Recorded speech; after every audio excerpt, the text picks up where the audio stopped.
Olá pessoal, eu sou a professora Ângela e o tema da aula é função do segundo grau. O que é uma função do segundo grau? Também conhecida como função quadrática. Na função do segundo grau nós temos uma função de reais em reais, ou seja, nós teremos valores para a variável x que representarão um valor y, e este y é quem? O f de x, ou seja, a função. Então, a função é esta relação entre dois conjuntos, onde o x são os elementos de um conjunto e o y são os elementos de outro conjunto. Para a função do segundo grau, nós temos a seguinte lei de formação: f de x igual a ax ao quadrado mais bx mais c. No lugar deste f de x, nós também podemos ter o y. Então, se você se deparar aí com algum exercício onde no lugar do f de x você tem um y igual a ax ao quadrado mais bx mais c, você também tem uma função do segundo grau, porque o f de x, nesse caso, vai ser igual ao y. Você pode escrever f de x ou y. Para uma função do segundo grau, nós temos os coeficientes. Quem são esses coeficientes? Nós temos o coeficiente a, que é o número que acompanha o x ao quadrado. Nós temos o coeficiente b, que é o número que acompanha o x. E nós temos o c, que é o termo independente. Olha o nome dele, independente, ele está sozinho. Os coeficientes a e b estarão sempre acompanhados da variável. No caso do a variável ao quadrado, x ao quadrado. No caso do b, a variável x. E o c, o termo independente, sozinho. Então, a, b e c são números que pertencem ao conjunto dos reais. Porém, o a tem que ser um número diferente de zero. Por que que o a tem que ser diferente de zero? Nós estamos falando que nós temos uma função do segundo grau. E ela é do segundo grau por quê? Porque a variável x aqui, a maior, tem o expoente 2. Então, qual é o maior expoente aqui? O 2. Por isso, do segundo grau. Se este a aqui for zero, entre o a e este x ao quadrado, nós temos um produto, ou seja, uma multiplicação. Se este a for zero, eu faço 0 vezes x ao quadrado, zero, porque todo número multiplicado por zero é zero. Então, se o a for zero, eu não vou ter esta parte. Se eu não tiver essa parte, eu tenho uma função do primeiro grau, porque este x vai ter o expoente 1. Então, por esse motivo, a função do segundo grau, o a não pode ser zero. E aí nós temos funções do segundo grau completas e funções incompletas. Como assim, professora? Nós podemos falar que uma função é completa quando ela possui o coeficiente que acompanha o x ao quadrado, o coeficiente que acompanha o x e o termo independente, o c. Olha aqui o exemplo. F de x igual a x ao quadrado menos 5x mais 4. Eu tenho aqui o coeficiente que acompanha o x ao quadrado, que embora ele não apareça, mas ele está ali, que é o número 1, 1x ao quadrado. Então, toda vez que nós temos o 1 na frente de uma variável ou de uma incógnita, ele não precisa aparecer. A letra estará sozinha, mas nós temos que saber, letra sozinha, quem está na frente? O número 1. Então, nesse caso, olha, 1x ao quadrado menos 5x mais 4. Eu tenho o a, eu tenho o b e eu tenho o c. Então, nós chamamos ela de completa.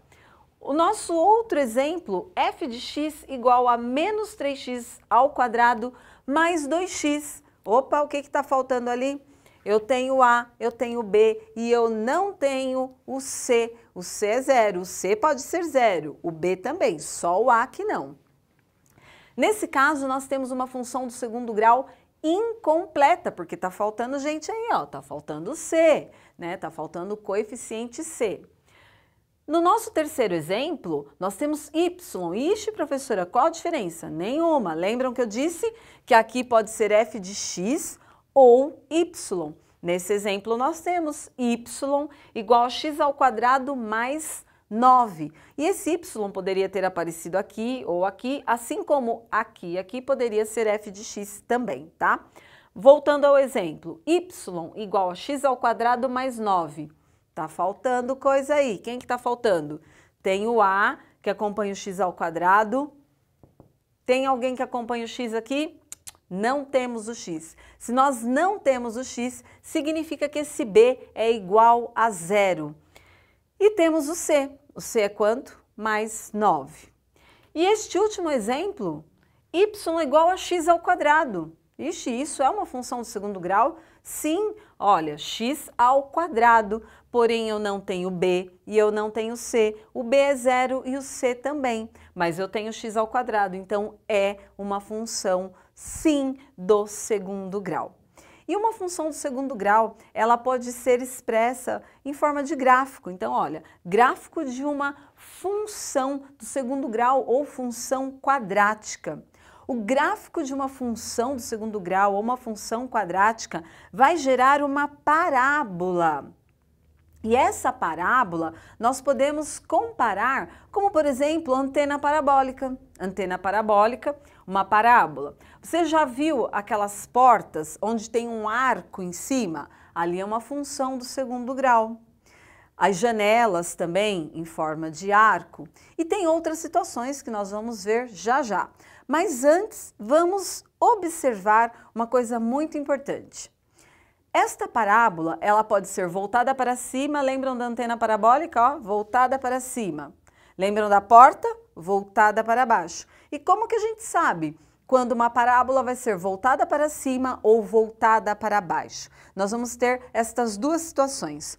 Quando o A for maior do que 0, quem é o A? O A é quem acompanha o x ao quadrado. Quando ele for maior do que 0, esta parábola vai ser voltada para cima. E aí nós temos 3 situações desta parábola voltada para cima.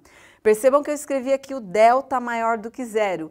Quem é este delta? O delta é o discriminante. E como que nós podemos calcular este delta, este discriminante?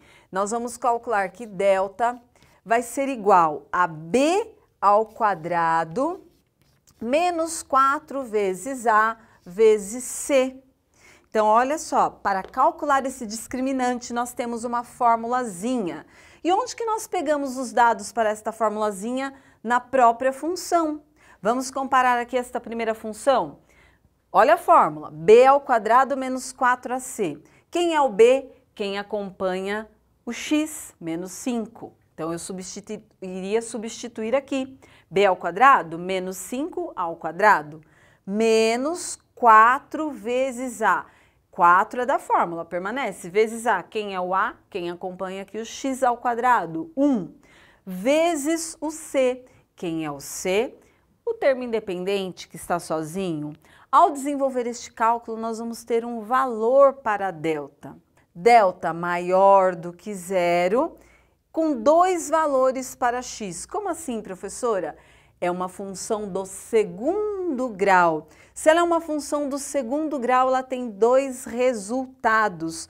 Quando este delta for maior do que 0, nós vamos ter 2 resultados diferentes. Então, olha o que acontece. Temos o eixo x e essa parábola vai cortar este eixo em 2 lugares, aqui e aqui, que nós vamos chamar de x' ou x duas linhas. Então, x' e x duas linhas, ou x1 e x2. Então, tem algumas literaturas que trazem x', x duas linhas e outras x1 e x2. É a mesma coisa.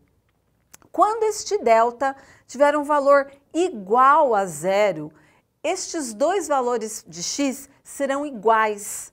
E aí, o que acontece com essa parábola? Ela vai ter um único ponto aqui, olha, cortando o eixo x. Quando esse delta for um número menor do que 0, esta parábola continua sendo voltada para cima por conta do A, que é maior do que 0, porém ela não corta o eixo x.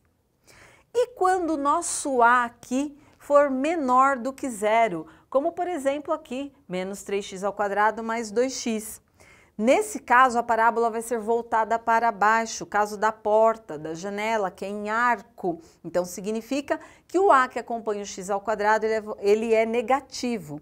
Se ele é negativo, ele é menor do que zero, então é voltada para baixo. E aí nós temos três situações também. Ao calcular o discriminante, nós vamos ter delta maior do que zero, delta igual a zero e delta menor do que zero. Se esta situação for um delta maior do que zero, essa parábola vai cortar o eixo x em dois lugares, porque teremos dois valores distintos, ou seja, diferentes, que eu posso chamar de x' e x duas linhas, ou x1 e x2. Se o nosso delta for igual a zero, o x' e x duas linhas terão o mesmo valor. Então, os dois valores de x serão iguais. Então, ela vai tocar em um único ponto no eixo x, voltada para baixo, porque o a é negativo, ou seja, menor do que zero.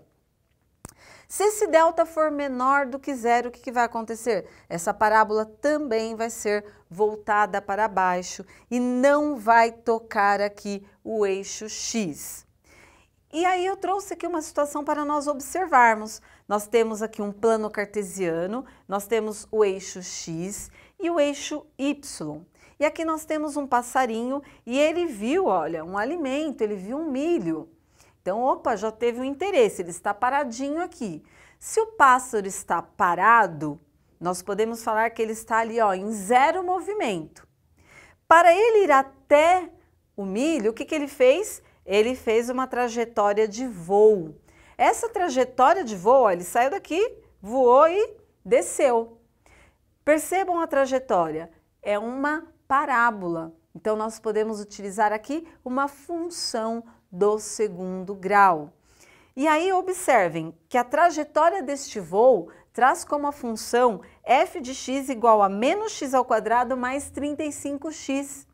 Percebam que ele partiu do zero, fez a trajetória do voo e desceu, parábola voltada para baixo. Olha o que acontece aqui no nosso a. O nosso a ele é negativo, ele é menor do que zero. O a sendo menor do que zero, olha o que acontece aqui com a nossa parábola. Voltada, concavidade voltada para baixo. Então, concavidade voltada para baixo. Mas agora vamos calcular os pontos. Nós já sabemos que ele estava aqui no zero, então o que nós vamos fazer? Y é igual a zero.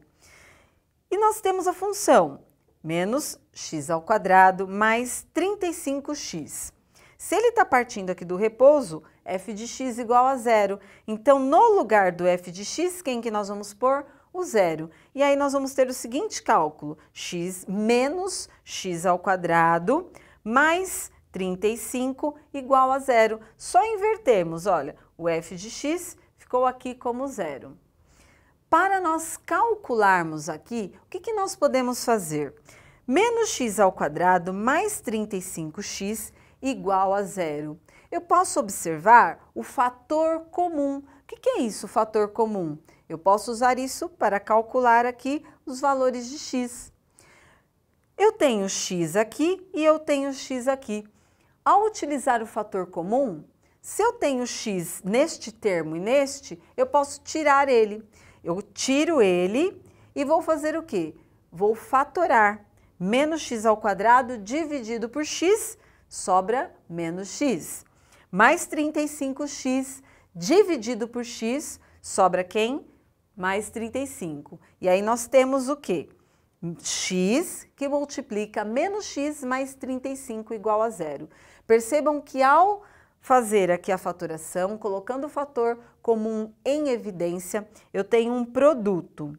E o resultado deste produto é zero. Se o resultado desse produto é zero, um dos dois, então, um dos dois aqui é zero. Um dos dois termos aqui serão zero, o x ou menos x mais 35. Então, esses fatores podem ser, um deles pode ser zero ou até mesmo os dois, porque 0 vezes 0 é 0 e 0 vezes qualquer outro número também é 0. Sabendo dessa informação, o que nós podemos fazer? Eu pego este x e igualo a 0. Encontrei um valor, já uma raiz, já encontrei um valor de x. Pego a outra parte, o outro fator, menos x mais 35 e igual a zero. E aí nós vamos ter uma equação do primeiro grau, menos x mais 35 igual a zero. Para achar o valor de x, basta isolar ele. Menos x igual a menos 35. Quando x for negativo, o que nós temos que fazer? Multiplicar por menos 1, porque eu não quero o valor do x negativo, eu quero o valor do x. Então, eu vou multiplicar os dois lados aqui, os dois membros, por menos 1. Então, toda vez que vocês se depararem com uma situação em que o x chegou lá na resposta final, o x é negativo, multiplica toda a equação por menos 1, porque tudo que eu multiplico por 1 é ele mesmo. E por menos 1, o que eu vou ter? Menos com menos, mais x vezes x, x. Menos com menos, mais 35 vezes 1, 35. Então, ele partiu aqui do zero, e percebam que o zero está aqui, olha, na origem. E qual foi a trajetória?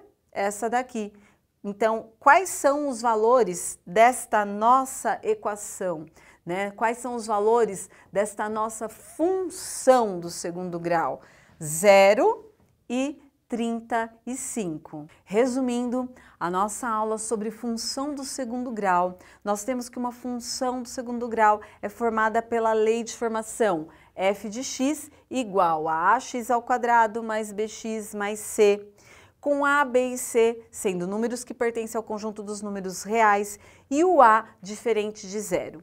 E uma observação muito importante, toda função do segundo grau, graficamente, ela pode ser representada por uma parábola. Esta parábola pode ter a concavidade voltada para cima quando o a, que acompanha o x ao quadrado, for um número maior do que zero, ou concavidade voltada para baixo quando o a for um número menor do que zero. E também, para nós sabermos quais são as raízes dessa função, nós podemos observar ali o discriminante e verificar se essas raízes cortam, ou seja, intersectam o eixo do x em dois lugares, em um lugar ou em nenhum lugar. E isso vale tanto quanto o a for maior do que zero, ou seja, voltada para cima a parábola, concavidade voltada para cima, ou quando o a é menor do que zero, que a concavidade é voltada para baixo. Bom, pessoal, e esta foi a nossa aula. Espero que vocês tenham aprendido e gostado. Muito obrigada e até mais!